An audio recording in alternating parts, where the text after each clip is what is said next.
Hello everyone, कैसे हैं आप लोग। आज मैं आपके लिए क्लास 12th की फिजिकल एजुकेशन का चैप्टर नंबर 10 लेके आई हूँ, जो कि आपके लिए मोस्ट इम्पॉर्टेंट चैप्टर है। ये चैप्टर मैं आपको अब इस बुक में से करा रही हूँ, जो कि मैंने एक एक लाइन को अच्छे से पढ़ के बताया है और मैंने एक एक लाइन अच्छे से क्लियर कराई है इसमें। आई होप आपको इसमें से सब कुछ समझ में आएगा ईजिली।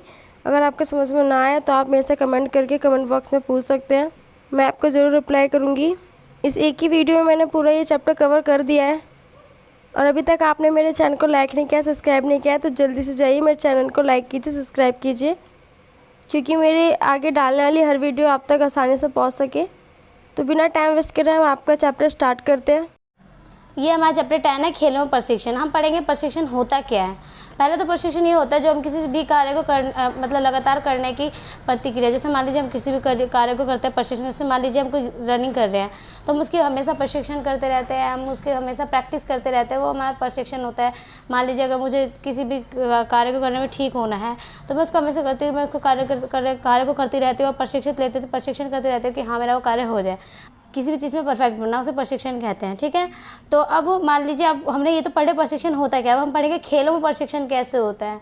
ठीक है, तो इसमें हमें बताया गया कि प्रशिक्षण की पहले तो कार्य बताई गई है। ये जो होता है हमारी दीर्घकालिक प्रक्रिया होती है जिसे हम लंबे समय तक करते हैं, और ये ना किसी भी खेल या प्रतियोगिता में ना मतलब हमें अच्छे परिणाम प्राप्त करने में हेल्पफुल होता है। ठीक है, अब जो डेल एस है ना, उसके अनुसार जो प्रशिक्षण है वो एक ऐसी व्यवस्थित प्रक्रिया है जिसके द्वारा हम अपनी हमारे विशेष उद्देश्य है उसकी पूर्ति कर सकते हैं। मतलब उनके कहने का मतलब है कि जो हमारे प्रशिक्षण है एक बहुत ही व्यवस्थित प्रक्रिया है, इसके द्वारा हम अपने सारे उद्देश्य प्राप्त कर सकते हैं। अब इसमें हमें वही बताया गया कि प्रशिक्षण होता क्या है और हमें उसके क्या फ़ायदे होते हैं, इसमें ये सब बताया गया। और उससे हमारा विकास होता है नहीं होता है, तो आप ये पढ़ेंगे तो आपको इससे समझ आ जाएगी। तो अपना नेक्स्ट पॉइंट स्टार्ट करते हैं।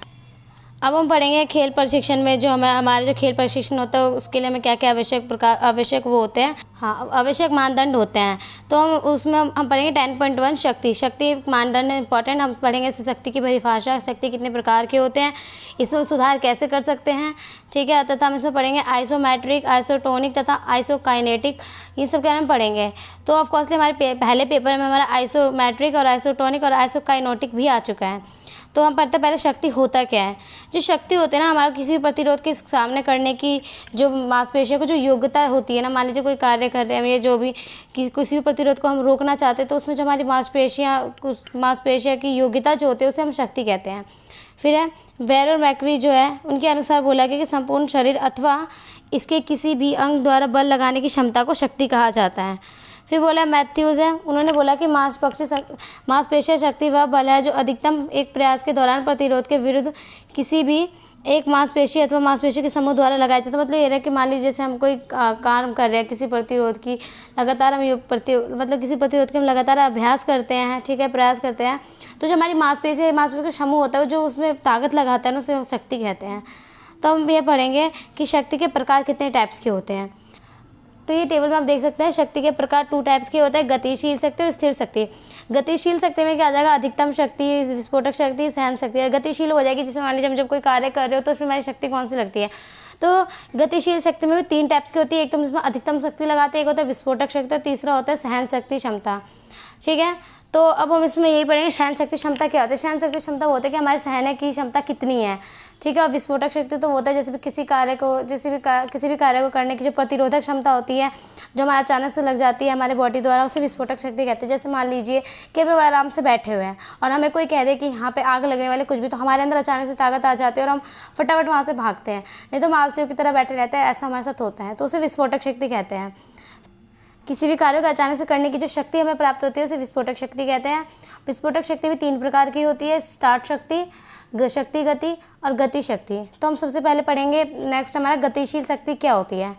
तो गतिशील शक्ति जो होता है हमारे शरीर की जो विभिन्न गतियाँ होती हैं उनके लिए बहुत इंपॉर्टेंट होती है और उत्तरदायी भी होती है, और इसे ना हम आइसोटोनिक शक्ति भी कहते हैं।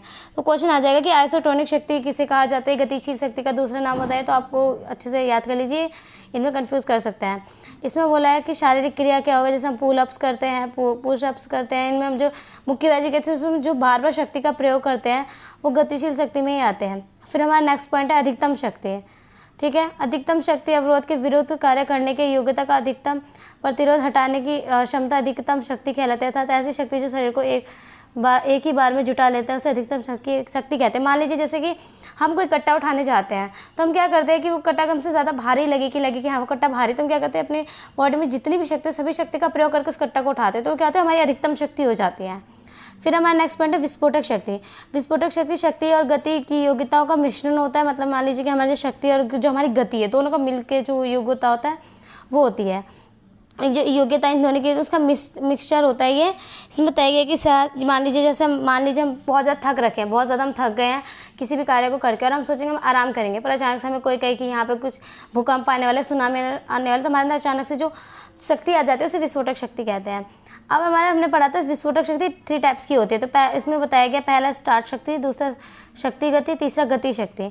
तो सबसे पहले हम पढ़ेंगे स्टार्ट शक्ति क्या होती है। जो गति की शुरुआती चरण होती है ना उसे स्टार्ट शक्ति कहते हैं। शक्ति गति तीव्र गति के साथ भारी प्रतिरोध हटाने की योग्यता है। तीव्र गति के साथ भारी प्रतिरोध के विरुद्ध कार्य करने की योग्यता को गति शक्ति कहते हैं, शक्ति गति कहते हैं। जैसे मान लीजिए कि हम किसी भी भारी मतलब कोई प्रतिरोध को हटाने के लिए जो हम तीव्र शक्ति का प्रयोग करते हैं उसे हम शक्ति गति कहते हैं। अब गति शक्ति क्या होती है।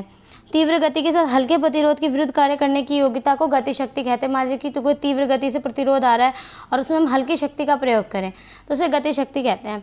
अब शक्ति सहन क्षमता क्या होती है हम ये पढ़ेंगे। विस्फोटक शक्ति की तरह शक्ति सहन क्षमता भी 2 प्रकार की होती है। गामा की योग्यताओं का मिश्रण होता है जिस शक्ति तथा सहन क्षमता के मिश्रण के कारण उत्पन्न सहन क्षमता शक्ति कहते हैं। इसमें क्या होता है कि हम ये तो देखते हैं कि हमारे शक्ति कितनी और हम कितना सहन कर सकते हैं, ठीक है।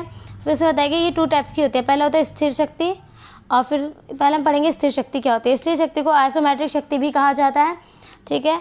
और जब मांसपेशियों द्वारा बिना गतिविधि के जो बल लगाया जाता है वह व्यक्ति की स्थिर शक्ति होती है। इस शक्ति को डायनामीटर की सहायता से मापा जाता है। जब व्यक्ति इस प्रकार की शक्ति लगाता है तो कार्य प्रत्यक्ष रूप से होता हुआ दिखाई पड़ता है। स्थिर शक्ति का खेलों में प्रयोग नहीं किया जाता है, लेकिन निशानेबाजी में पिस्टल को स्थिर रखने में, जिम्नास्टिक बार बार हाथों के बल देकर तक खड़े होने पर भारोत्तोलन में कुछ समय के लिए लिया जाता है। अभी तक तो हमने पढ़ाते कि शक्ति होता क्या है, हम शक्ति के अंदर सुधार कैसे कर सकते हैं, उसके कौन कौन से तरीके हैं वो पढ़ेंगे। आइसोमेट्रिक व्यायाम, अब हम शक्ति में सुधार कर सकते हैं आइसोमेट्रिक व्यायाम द्वारा। ये होता है ये जो आइसोमेट्रिक है लैटिन भाषा का शब्द है। आइसो का मतलब होता है समान या स्थिर व मैट्रिक का अर्थ होता है लंबाई। इसमें बोले कि इस प्रकार आइसोमेट्रिक शब्द का अर्थ हुआ है हम इसमें क्या कहते हैं, इसको जो हम क्रियाकलाप करते हैं इसमें हमारी मांसपेशियों की लंबाई बढ़ती है तथा स्थिरता जो होती है वो बनी रहती है। इसमें बताया गया है कि ऐसे व्यायामों को आइसोमेट्रिक व्यायाम कहते हैं। इन व्यायामों की शुरुआत हुई थी हैटिंग व म्यूलर ने सन 1953 में इसकी शुरुआत करी थी। इसमें बोला गया कि ये जो व्यायाम हम करते हैं इसमें हमारी गति नहीं होती है, क्रिया तो होती है बट गति नहीं होती है, इसलिए इन्हें गतिहीन व्यायाम भी कहा जाता है। इस प्रकार व्यायामों में शरीर द्वारा लगाई गई शक्ति विरोधन शक्ति के बराबर अथवा कम होती है। और फिर हमारा ये कि नेक्स्ट हमारा है उदाहरण के लिए, यदि मान लीजिए कि हम एक दीवार को, हम इसका उदाहरण पढ़ेंगे। हमारा जो स्थिर शक्ति, हम क्या कहते हैं किसी दीवार को धक्का लगा, अपने हाथों से पूरा बल लगा पीछे धक्का लगाने की कोशिश करते हैं पर वो धक्कती नहीं है। तो इसमें क्या होता है कि हम कार्य तो कर रहे हैं बट हम स्थिर होकर कार्य कर रहे हैं, ठीक है। तो ये हमारा आइसोमेट्रिक व्यायाम का उदाहरण है। फिर हमारा नेक्स्ट है आइसोमेट्रिक व्यायाम के लाभ। अब हम इसके लाभ क्या क्या हैं, तो इससे हमारे क्या होता है कि ना हम इसमें खेलों में इसका प्रयोग नहीं करते, पर इन व्यायाम से हमारी स्थिर शक्ति बहुत ज़्यादा विकसित होती है। और इसमें बताया कि इसमें बताया गया कि हमारी स्थिर शक्ति बहुत ज़्यादा ही वो होती है। और उसके बाद बताया इसमें जिम्नास्टिक में जैसे खेलोगे उसमें इनका प्रयोग किया जाता है। और बोला है कि शरीर को बहुत देर तक हम एक मुद्रा में रोक सकते हैं। मान लीजिए जैसे हमें कभी बोला जाए तो तुम चेयर बन के रहो, स्थिर शक्ति का वो होता है। हम चेयर बन के रहेंगे तो क्या हमसे वो रहा जाएगा, नहीं, हमारे हाथ पैर में दर्द होने लगेगा। और वही हम आइसोमेट्रिक व्यायाम का प्रयोग करेंगे तो हम रह सकते हैं और हम सहन शक्ति भी हमारी बढ़ेगी उससे। फिर है आइसोटोनिक व्यायाम होता है। अब हम पढ़ेंगे नेक्स्ट पॉइंट है हमारा आइसोटोनिक व्यायाम। लैटिन भाषा में आइसो का अर्थ होता है समान और टोनिक का अर्थ होता है खिंचाव। इसमें बोला गया है कि इसकी स्थापना हुई थी प्रतिपादन सन 1954 में डी लून द्वारा ने किया था। आइसोटोनिक व्यायाम में मांसपेशियों में तनाव उत्पन्न होकर लंबाई में वृद्धि होती है। मतलब क्या होता है, जो हमारी मांसपेशियों उसके तनाव होता है और लंबाई भी होती है हमारी इसकी। और इसमें ना गतियाँ प्रत्यक्ष रूप से दिखाई देती है, हम कोई भी गति करते हैं तो दिखाई देती है। अब आइसोटोनिक का उदाहरण हम देखेंगे, जैसे हम पुशअप करते हैं या फिर हम कोई वो जैसे हम पुशअप करते हैं फिर हम रस्सी खींचते हैं वगैरह, तो वो हो जाएगा। अब इसके 1-2 उदाहरण हो जाएंगे, इजी से कूदना, दौड़ना, ये सब इसके उदाहरण हैं। और हम जैसे कोई हल्के भार के साथ किए जाने व्यायाम हम करते हैं, जैसे डंबल उठाना, भार प्रशिक्षण करना संबंधी व्यायाम जो हम करते हैं वो आइसोटोनिक व्यायाम के उदाहरण है। अब हम पढ़ेंगे हमारे इस आइसोटोनिक व्यायाम से लाभ क्या क्या होते हैं। इन व्यायाम से हमारे अंदर जो शक्ति सहन शक्ति का विकास होता है। विस्फोटक शक्ति सहन शक्ति में भी वृद्धि की जाती है, मतलब हमारी जो विस्फोटक शक्ति और सहन शक्ति दोनों में वृद्धि कर सकते हैं हम। शरीर में लचीलापन भी ज़्यादा आता है, उपकरणों और बिना उपकरणों के द्वारा भी इसे हम कर सकते हैं। फिर है आइसोकाइनेटिक व्यायाम। ये क्या होता है? आइसोकाइनेटिक व्यायाम विशेष रूप से निर्मित मशीनों की सहायता, इसमें क्या होता है कि हम ना मशीनों की सहायता से व्यायाम करते हैं। और इसकी स्थापना सन 1968 में पेरिन ने इस प्रकार के व्यायामों को विकसित किया था ज़्यादा में। लैटिन भाषा में आइसो का अर्थ होता है समान, काइनेटिक का अर्थ होता है काइनेटिक का अर्थ होता है गति। इस तरह आइसोकाइनेटिक का अर्थ है समान गति। इन व्यायामों के द्वारा एक विशेष प्रकार का पेशी संकुचन होता है, मतलब इन व्यायाम के द्वारा हमारा पेशी का जो संकुचन होता है, हमारी पेशियाँ जो हमारी जो पेशियाँ होती है पहले से ज़्यादा खिंचाव होता है वो बढ़ती हैं। और फिर इसके बाद में बताएगी कि जो हम इससे हमारे किसी भी प्रकार की हानि नहीं होती, हम पुनः शक्ति प्राप्त कर सकते हैं। हमारा नेक्स्ट है आइसोटोनिक व्यायाम के लाभ। इसके लाभ है इन व्यायामों से शक्ति विकसित होती है, सहन शक्ति का भी विकास होता है, समय की बचत व ऊर्जा का अधिकतम उपयोग नहीं होता है क्योंकि हम इसमें मशीन के द्वारा वो करते तो हमारा समय की बचत होती है। फिर इसमें बोला है आइसोकाइनेटिक व्यायाम की हानियाँ बहुत हैं, निम्नलिखित हैं। मान लीजिए इसकी लाभ था पर इसकी हानियाँ भी बहुत हैं। विशेष उपकरणों की आवश्यकता पड़ जाती है, हमें बहुत सारे अच्छे उपकरणों की जरूरत पड़ती है। प्रशिक्षण के बिना करना बहुत घातक होगा, जब तक हमें प्रशिक्षण ना दिया जाए तब तक हमें नहीं करना चाहिए, वरना हमारे घातक होगा, दुर्घटना की संभावना बहुत ज़्यादा होती है। अब हमारा है नेक्स्ट 10.2 सहन क्षमता क्या होता है। हम पढ़ेंगे सहन क्षमता की परिभाषा और उसके बाद है इसके प्रकार और इसे विकसित कैसे करेंगे। तो सहन क्षमता का अर्थ क्या होता है उसकी परिभाषा हम पढ़ेंगे। किसी भी शारीरिक क्रिया अथवा गतिविधि को लंबे समय तक जारी रखने के लिए हमें सहन क्षमता की आवश्यकता होती है। तो हम शारीरिक योग्यता को, जो मान लीजिए हम कोई कार्य कर रहे हैं और उसको उस गतिविधि को हमें लंबे समय तक रखना हो, तो उसकी जो योग्यता है उसे हम सहन क्षमता कहते हैं। ठीक है। और सहन क्षमता से हमें ये पता चलता है कि मान लीजिए जैसे कोई खिलाड़ी है, कोई खेल खेल रहा है, वो भले इस खेल में थक जाए, या कोई रनर रनिंग कर रहा होता है वो उस खेल में थक जाता है परंतु उस गतिविधि को करता रहता है और जो लगातार उस करने की जो योग्यता होती है उसकी सहन क्षमता कहते हैं। उसकी परिभाषा है शरीर की सहन क्षमता ऐसी क्षमता है जिससे ना थकान को रोका जा सकता है। जब खिलाड़ी खेलते समय बहुत अधिक थकावट महसूस करता है तो उस समय थकान को कम करने की जो क्षमता होती है उसे सहन क्षमता कहते हैं। इसे स्कैन बल ने कहा है। सहन क्षमता थकावट को रोकने या विरोध करने की योग्यता देते हैं, इसे हवे ने कहा है। अब हम पढ़ेंगे सहन क्षमता के कितने प्रकार होते हैं। सहन क्षमता सभी प्रकार की सहन शक्तियों का आधार होता है। अब इस टेबल में आप देख सकते हैं सहन क्षमता के प्रकार। सहन क्षमता 2 प्रकार के होते हैं, अवधि के अनुसार सहन क्षमता, क्रिया की प्रकृति के अनुसार सहन क्षमता। तो हम पहले पढ़ेंगे अवधि के अनुसार जो हमारी सहन क्षमता होती है वो। ठीक है। पहले गति सहन क्षमता, मान लीजिए 45 सेकंड तक चलने वाली तीव्र शारीरिक गतिविधियों के कारण हुई थकान को सहन करने की क्षमता गति सहन क्षमता कहलाती है। ठीक है। इस प्रकार की सहन क्षमता की आवश्यकता स्प्रिंट दौड़ के लिए होती है।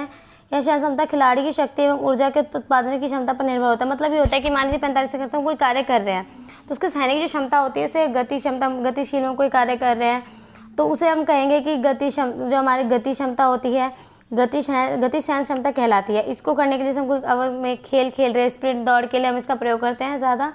फिर हमारा अल्प अवधि सहन क्षमता। अब हमारा जो अल्प अवधि सहन क्षमता 45 सेकंड से 2 मिनट तक चलने वाली तीव्र शारीरिक गतिविधि के कारण हुई थकान को सहन करने की क्षमता को कहते हैं। मान लीजिए जैसे हम 45 सेकंड से 2 मिनट तक कोई कार्य कर रहे हैं, शारीरिक कार्य कर रहे हैं, उससे जो हमारी थकान जो होती है, थकान को जो सहन करने की जो हमारी क्षमता होती है ना, उसे हम अल्प विधि सहन क्षमता कहते हैं।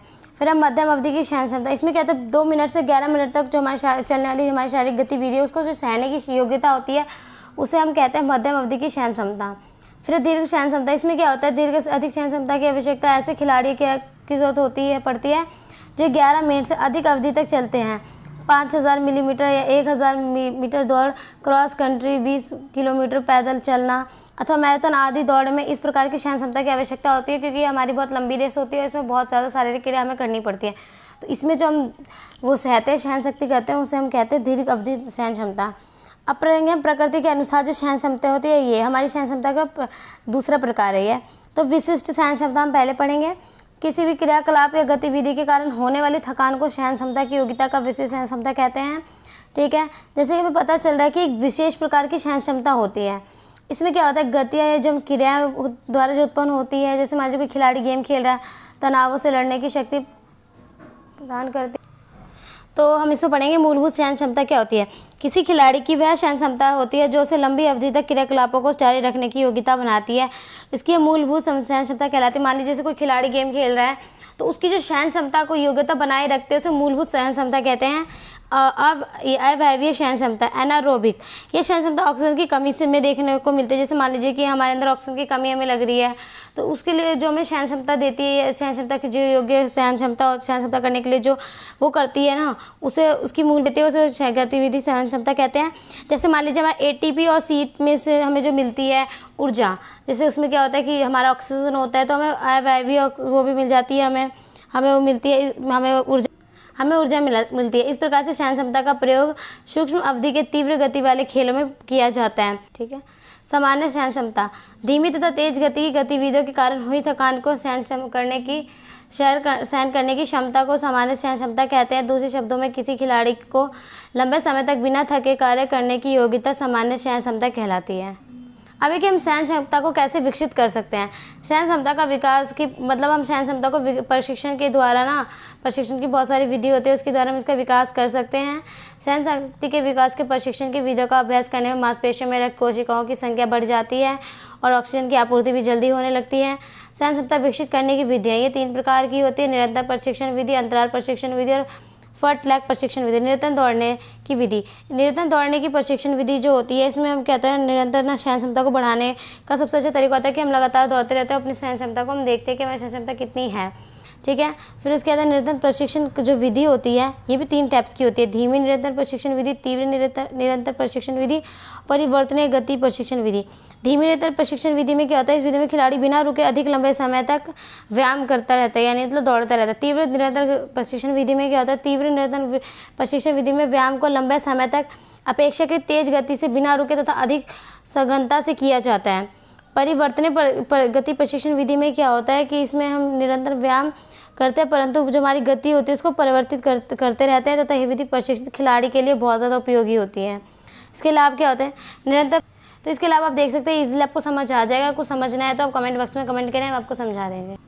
अब नेक्स्ट हमारा अंतराल प्रशिक्षण विधि।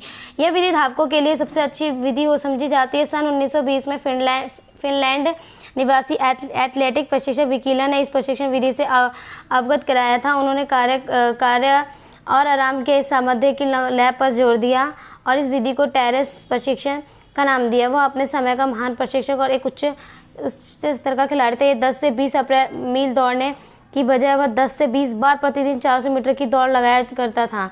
ये क्या, जेटोपैक ने भी यही विधि अपनाई थी। वह प्रतिदिन 60 बार 400 मीटर दौड़ता था। इस तरह से यह प्रशिक्षण विधि अंतराल विधि बन गई। मतलब इसमें क्या होता है कि हम लगातार नहीं दौड़ते, कुछ समय रुक जाते, फिर उसके बाद हम दोबारा अपनी जो कार्य करें। मान लीजिए हम दौड़ ही रहे हैं तो हम लगातार ज़्यादा ना दौड़ के कुछ समय रुक के फिर उतनी दौड़ लगाए, दिन में ज़्यादा हो तो उसे अंतराल प्रशिक्षण विधि कहते हैं। अब इसके लाभ क्या होता है कि इससे जो थोड़े समय से अधिक कार्य किया जा सकता है। तो आप इसके लाभ देख सकते हैं, आपको इसलिए समझ आ जाएगा। इसमें कुछ ज़्यादा हार्ड है नहीं तो आपको समझ आ जाएगा। ठीक है। अब इसकी हानि आप देखिए, हानि में भी वही सब चीज़ें हैं, ज़्यादा मुश्किल है नहीं। अगर ना है तो फिर भी हमें बता दें। फॉर्टलैग प्रशिक्षण विधि, इसमें क्या होता है कि सहन क्षमता बढ़ाने के लिए इस विधि का प्रयोग करते हैं। इस विधि का सबसे पहले स्वीडन एक महान शिक्षा शास्त्री थे, उसने गोस्टा हॉलमर ने 1930 में अपनाया था। इसे स्प्लिट प्ले के नाम से भी जाना जाता है। ये विधि क्रॉस कंट्री पर आधारित है। इसके साथ इसमें विभिन्न प्रकार के व्यायाम जैसे मेंढक दौड़, लंगड़ी कूदना, फादना, पैदल चलना आदि शामिल है। फॉर्टलैग एक स्वीडन शब्द है जिसका अर्थ है गति खेल। इस विधि के प्रयोग से हृदय तथा फेफड़े की कार्यकुशलता में वृद्धि हो जाती है। इस विधि में निरंतर विधि व अंतराल विधि दोनों का समावेश है। इस विधि में क्या होता है कि जो हमारा निरंतर लगातार भी करता है, अंतराल भी होता है, उस विधि का समावेश है।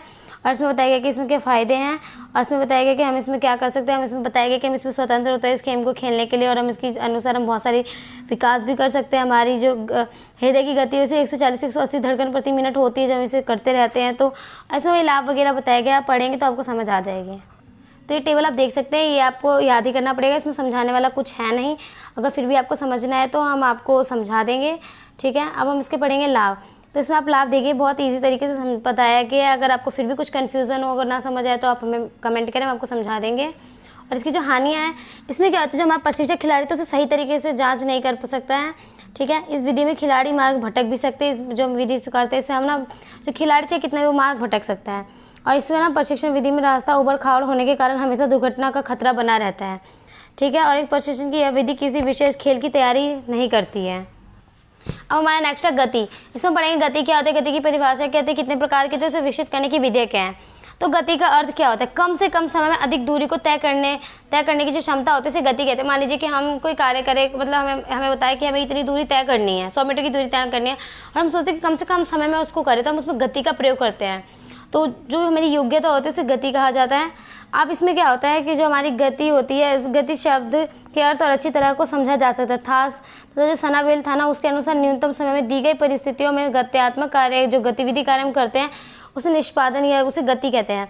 फिर जो गति वह दर है जिस पर व्यक्ति अपने शरीर अथवा शरीर के अंगों को संचालित कर सकते हैं। जॉनसन ने कहा कि गति की एक दर होती है जिसमें अपने शरीर के सारे अंगों को संचालित कर सकते हैं। फिर है इस परिभाषा में हमें ये बताया कि गति का संबंध किन किन व्यक्ति के कार्य करने की दर से होता है, जिसमें व्यक्ति अधिकतम तीव्रता से अपने कार्य कर सकते हैं। हम पढ़ेंगे गति के प्रकार। गति 5 प्रकार की होती है: प्रतिक्रिया योग्यता, हलचल गति, त्वरण योग्यता, गति क्षमता या प्रचलन योग्यता, गति सहन क्षमता। तो हम पढ़ेंगे कि प्रतिक्रिया योग्यता क्या होती है। प्रतिक्रिया योग्यता प्रारंभिक गति प्रतियोगिता का एवं समायोजन योग्यता पर निर्भर करती है। किसी संकेत के प्रति तुरंत प्रभावी प्रतिक्रिया व्यक्त करने की योग्यता को प्रतिक्रिया योग्यता कहते हैं। इस प्रकार की योग्यता खिलाड़ी को समन्वय प्रक्रियाओं पर निर्भर करती है, इसलिए इसे समन्वय योग्यता भी कहा जाता है। प्रशिक्षण के प्रकार के खेलों में विभिन्न प्रकार के दिखाई अथवा सुनाई देने वाले संकेतों आदि का प्रयोग होता है। फिर ये होती है, ये भी इसमें भी 2 टाइप्स दे रखे हैं: सरल प्रतिक्रिया योग्यता, जटिल प्रतिक्रिया योग्यता। यह पहले से निर्धारित किसी संकेत के प्रति तेजी से प्रतिक्रिया देने की योग्यता होती है। मान लीजिए जैसे हमें बताया कि कोई संकेत दिया गया है, हम उस संकेत को सुनते हैं, फिर इसके जो हम प्रतिक्रिया करते हैं, ठीक है, उस प्रतिक्रिया की जो करने की जो योग्यता होती है उसे हम सरल प्रतिक्रिया योग्यता कहते हैं। जटिल प्रतिक्रिया योग्यता में क्या होता है कि इसमें जैसे मान लीजिए हम खेल रहे हैं, उसमें हमें गति की दिशा हमें पहले नहीं बताई कि कौन सी गति की हमें दिशा करनी है, ठीक है। और इसमें बताया गया है कि ना हम इस स्थिति के दौरान अप्रत्याशित संकेतों के प्रति तुरंत प्रतिक्रिया देने की योग्यता होती है, कि मतलब हमें बताया भी नहीं गया कि हमें ये करना है, फिर भी हम उस संकेतों के लिए प्रतिक्रिया करते हैं। फिर हलचल गति, यह क्रिया न्यूनतम समय में करने की योग्यता होती है, यानी कम से कम समय में पूरा कार्य करने की योग्यता भी इसमें शारीरिक क्रिया को करने की, जो हम मान लीजिए किसी भी कार्य को कम समय में करने का जो अत्यधिक तेजी से हम करते हैं उसे हलचल गतिविधि भी कहते हैं। अब हम पढ़ेंगे त्वरण योग्यता। त्वरण योग्यता खिलाड़ी की धीमी गति से अधिकतम गति प्राप्त करने की योग्यता होती है। इसमें कहते हैं मान लीजिए पहले हम धीमी गति का प्रयोग, फिर धीमी गति से धीरे धीरे हम अपनी तेज गति करते हैं, उसे त्वरण योग्यता कहते हैं। फिर गति सहन क्षमता योग्यता व या प्रचलन योग्यता, ये खिलाड़ी की लंबे समय तक अपनी अधिकतम गति बनाए रखने की योग्यता होती है। जैसे मान लीजिए कोई खिलाड़ी है, अगर वो तेज दौड़ रहा है लगातार, तो उसे अधिकतम समय तक अपनी उतनी ही रेस को बरकरार बनाए रखना, तो उसे गति सहन क्षमता योग्यता भी कहते हैं। फिर गति सहन क्षमता, तो इसमें कहते हैं गति सहन क्षमता किसी खिलाड़ी के थकने के बाद भी उच्च गति से दौड़ने की योग्यता कहते हैं। मान लीजिए हम थक गए, बहुत ज़्यादा थक गए, फिर भी हम उतनी ही गति से दौड़े हुए उच्च गति से, तो उसे गति सहन क्षमता कहते हैं। गति को विकसित करने की विधियाँ तुरंत दौड़ व पैस दौड़, मतलब हम गति को जो विकसित कर सकते हैं 2 टाइप से, तो तुरंत दौड़ और पैस दौड़। तुरंत दौड़ में क्या होता है, हमने पढ़ा था कि हमारा मान लीजिए कि ऐसी होती है कि हम पहले स्लो दौड़ रहे हैं, स्लो गतिविधि से प्रतिक्रिया कर रहे हैं, फिर धीरे धीरे हम अपनी जो तेजी वो बढ़ा देते हैं अपने उसकी, मतलब मान लीजिए गतिविधि जो हम कर रहे हैं उसकी गति हम धीरे धीरे बढ़ा देते हैं, ठीक है, अधिकतम वो करते हैं, तो उसे त्वरण योग्यता कहते हैं, ठीक है। इसमें बताया गया कि त्वरण दौड़ विशेष रूप से अधिकतम गति प्राप्त करने के लिए की जाती है। इसमें बताया क्योंकि हम पहले धीरे करते हैं, फिर धीरे से थोड़ा तेज, फिर थोड़ा तेज, फिर थोड़ा तेज करते हैं। फिर नेक्स्ट है हमारा पैस दौड़। पैस दौड़ है नीचे, इसमें बताया है कि पैस दौड़ का अर्थ होता है एक ऐसी दौड़ की पूरी दूरी को एक निश्चित गति से दौड़ने में दौड़ों में से एक एथलीट दौड़ के समान रूप से दौड़ता है। ऐसे देखा गया कि दौड़ते समय गति को बार बार बदलना ऊर्जा व्यय करने की दृष्टि से बहुत महंगा होता है। मान लीजिए कि हम कोई दौड़ रहे हैं, तो हम बार बार ना अपनी वो बदलते रहेंगे कि पहले गति तेज करेंगे, फिर गति धीरे, फिर गति तेज, इससे क्या होगा, हमारा ऊर्जा ही बर्बाद होगी, कोई हमें फ़ायदा नहीं होगा, इसके हमारे लिए बहुत ज़्यादा होगा। इसी कारण ना जो ज़्यादा मतलब उसमें क्या होता है कि एक ही गति से वो चलते हैं, एक ही गति से दौड़ते हैं, ज़्यादा अपनी गति चेंज नहीं करते हैं। अगर वो चेंज करेंगे या गति ज़्यादा अगर परिवर्तित करते रहेंगे तो उनकी ऊर्जा खपत होती जाएगी, जो कि उनके लिए अच्छा नहीं होगा। गति वृद्धि दौड़ों का प्रशिक्षण लेते समय निम्नलिखित बातों का ध्यान देना चाहिए। मांसपेशियों में पीड़ा होने की स्थिति में प्रशिक्षण रोक देना चाहिए। हमें मांसपेशियों में दर्द तो हमें प्रशिक्षण नहीं करना चाहिए। त्वरण दौड़ जो होती है शरीर को उचित रूप से गरमाने के बाद करनी चाहिए। माने जब हमारा शरीर गर्म हो तभी हमें तुरंत दौड़ करना चाहिए। प्रशिक्षण की शुरुआत तेज गति से नहीं करनी चाहिए। जब हमको प्रशिक्षण करते हैं स्लो गति से ही करना चाहिए। शक्ति और सहन शक्ति बढ़ाने में व्यायाम तुरंत दौड़ों के बाद करेंगे। आप पढ़ें, आपको समझ आ जाएंगी। अब हम पढ़ेंगे गति जो विकास के लाभ क्या क्या हैं।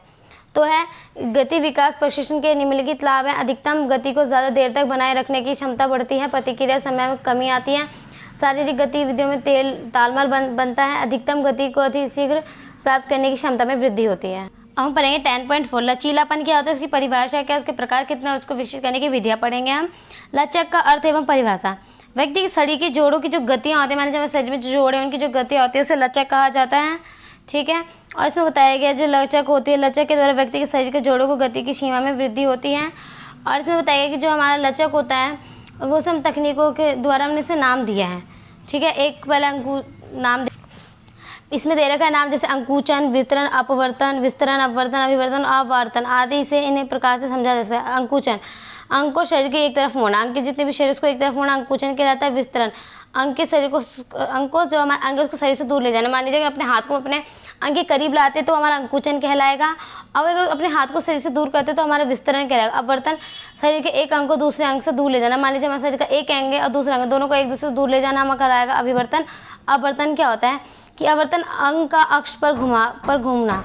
मान लीजिए जैसे हमारा हाथ है उसको हम घुमाते रहते हैं तो हमारा अपवर्तन कहलाएगा। लचक के प्रकार, लचक के प्रकार हैं, 2 प्रकार के होते हैं, अक्रिय लचक, सक्रिय लचक। सक्रिय लचक भी 2 टाइप्स के होते हैं, स्थिर लचक, गतिशील लचक। हम पहले पढ़ेंगे अक्रिय लचक। अक्रिय लचक को स्थिर लचक भी कहा जाता है। इसमें क्या होता है कि हम कोई क्रिया नहीं कर रहे होते इसलिए इसे अक्रिय लचक कहा जाता है। और इसको बताया गया है कि अक्रिय लचक शरीर की वह योग्यता होती है जिसके द्वारा भारी सहायता से अधिक दूरी तक गतियों को की जा सकती है, जैसे किसी सहयोगी द्वारा खिंचाव वाले व्यायाम करना तथा खंभे को पकड़कर अपनी टांगों को अधिकतम दूरी तक फैलाना। यह हमारा अक्रिय लचक हो जाता है। सक्रिय लचक में कहते हैं बिना किसी भारी सहायता के शरीर के स्थिर जोड़ों को अधिक दूर तक गति करने की सक्रिय लचक आ जाता है। इसमें क्या होता है जैसे खिंचाव वाला व्यायाम बिना किसी व्यक्ति की सहायता से करना, ये हमारा सक्रिय लचक वो के कहलाएंगे। और ये 2 प्रकार की होती हैं, स्थिर लचक, गतिशील लचक। स्थिर लचक होती है, इसमें शरीर की कोई गति नहीं होती है, यह खिंची हुई मांसपेशियों में तनाव की योग्यता के कारण होती है।